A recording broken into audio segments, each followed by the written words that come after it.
Tara, samahan niyo ako. Panibagong araw naman, panibagong pagsubok naman. So ngayon ay tuturo ko kayo kung paano magluto ng konserba. Tara, samahan niyo ako hanggang dulo.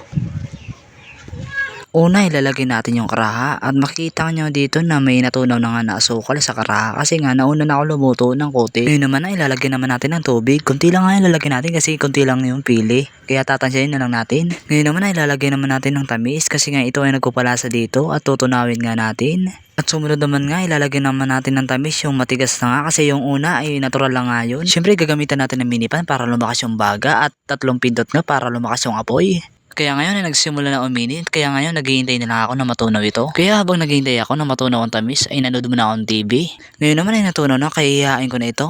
Ngayon naman ay sasarain ko naman ito para hindi madala yung balat ng saging at yung dumi. Ngayon naman ay sasarain ko naman ito gamit ang maliit na pansara at ilalagay na sa karaha. At may natira pa na maliit kaya ilalagay ko na lang kasi matutunaw lang ito. Siyempre gagamitan natin ang minipan para mabilis umapoy at siyempre para di na ako magamit ng paypay at para mabilis naman maluto ito na niluluto ko na konserba. At dito nga makikita nyo dito na uminit na nga baga at talagang umapoy na nga kaya maghihintay nila ako ng ilang minuto na magkukulo nga ito. At dito ay makikita nyo dito na nagkukulo na nga pero hindi pa nga ito luto kasi maghihintay pa tayo ng mga ilang minuto kasi matagal pa nga ito. Ito na konserba na pili ay pambato ng Bicol pero nga ito ay napakaganda ito pasalubong kapag magpapasalubong sa iyong pamilya. So ngayon hindi pa kumukurot kaya maghihintay pa tayo na magkumurot ito na bilang patunay na maluluto na nga.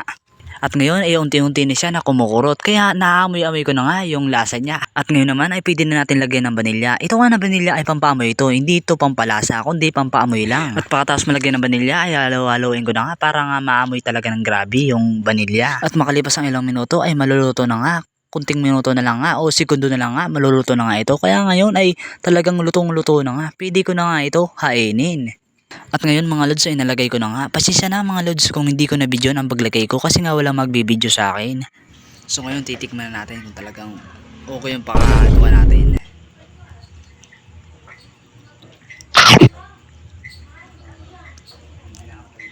Okay mga lods, solid nga.